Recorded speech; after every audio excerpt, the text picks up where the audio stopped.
It Watches by Marc Rice. I can't take it anymore. I need to tell someone my story before it takes my life like it took my family's. Let's begin roughly a week ago. It was a gloomy October day. I went to take my kids out to the park. Normally they play on the slides or swing on the swing set, but today they had a particular interest in the forest around the back of the park. "Hey Dad, can me and Bradley go play in the forest?" said my son James. Sure. Just be careful and stay close so I can keep an eye on you." They ran off into the forest. It seemed pretty innocuous. There were plenty of other kids around and they were really no danger of getting lost or anything. I saw Bradley and James poking something with a stick off in the distance, and judging from the look of disgust on James's face, I could tell it was something they shouldn't be messing with. So I made my way over to check on them and see what they were poking at. It was a dog. Dead dog, and not a small one either. It was a fully grown German Shepherd. The dog's corpse was festering. Its skull was crushed as if someone had dropped a heavy rock on its face. Its legs were completely broken. I could see his bones protruding from the flesh. "Poor puppy," Bradley whispered behind me with a soft tone. "Yeah," I replied. "Who do we call to, bury the body?" James said. "I'll call the police when we get home. Maybe they'll find whoever did this to it." We got home. We got home, and that's just what I did. I called the police to report a possible case of animal abuse. "Thank you, sir," said the receptionist. "I'll send an officer over to investigate the body." "Thank you. Have a nice day," I said, and hung up. We went back to the park a couple of days later, and sure enough, Bradley and James rushed over to where the dog used to be, only to find nothing but foliage and flattened leaves. It astounds me how even after what happened just the other day, they still wanted to explore the forest. I just brushed it off and went to sit on a nearby bench to look over them. About 20 minutes later, I beckoned them out of the forest. My request was met with a loud sigh. I started to walk over to them, but saw something move out of the corner of my eye, coming from the forest. When I got a better look at it, I froze. I couldn't move. I was too busy looking at the thing. It was pretty far away, but I could still make out the general shape of it. It looked relatively human, but it walked on 4 legs. Kind of in an awkward position. Its whole body was composed of pale, grayish skin. It almost looked vulpine. Its bulbous eyes protruded from its face. Its neck was elongated as if he was looking at me in confusion. Then, as soon as it appeared, it was gone, back deep into the woods. "What are you looking at, Daddy? What are you looking at, Daddy?" Bradley said, while turning around to try to find what I was looking at. I finally shook off my paralysis and replied, It was nothing, Bradley. How's about we make our way home?" My sleep was riddled with nightmares of that creature I saw in the woods. And the last one was the worst.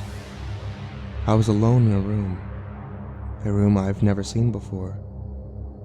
I was sitting on a chair, and there was a really old TV in front of me, the kind of TV with the bunny ear antennas.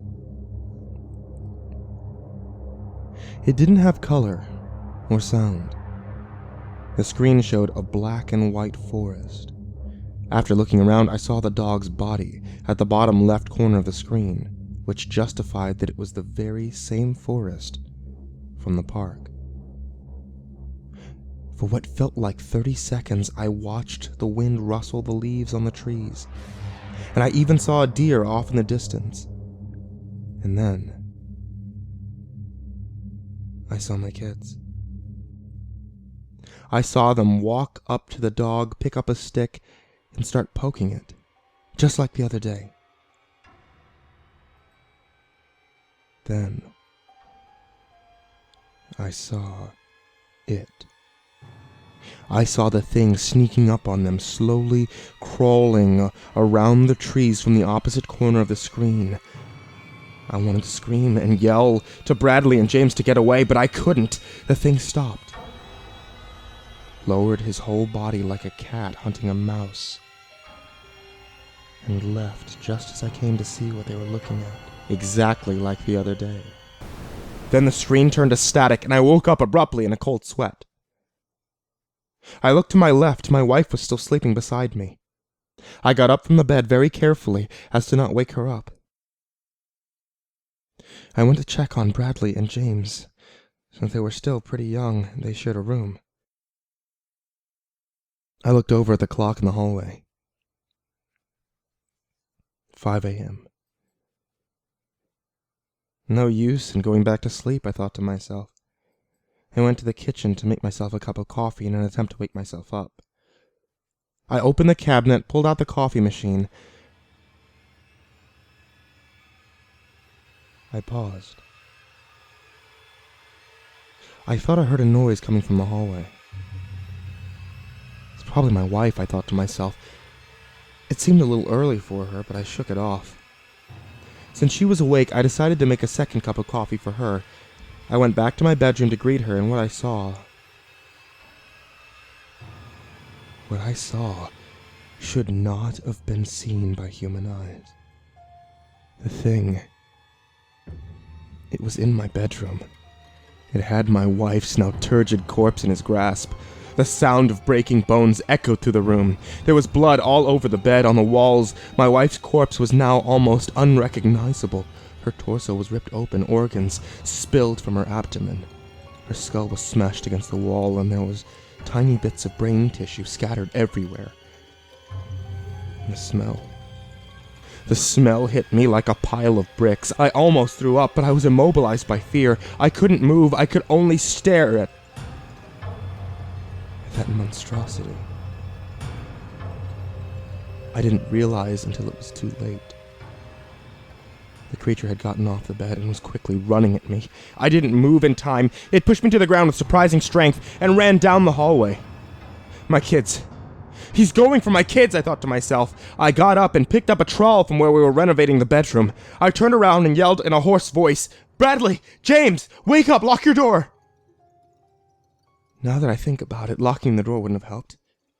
I felt so much spite for that monster. I ran to the kids' room, trowel in hand. When I got there, I couldn't find James, but the thing had Bradley. It was holding him by the throat. He was screaming, but his screams were interrupted by a loud snap of his neck breaking.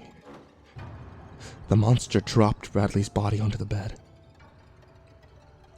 It turned its head and gave me a baleful look. It sat there and stared at me for what must have been almost an entire minute.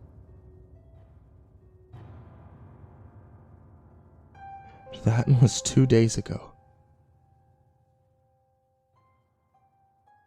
I see him everywhere now. In the middle of the road, poking his head from behind the trees in my backyard. I feel as though I don't have much time left before I die like the rest of my family, because every time I see it, it gets closer to my house. Oh God.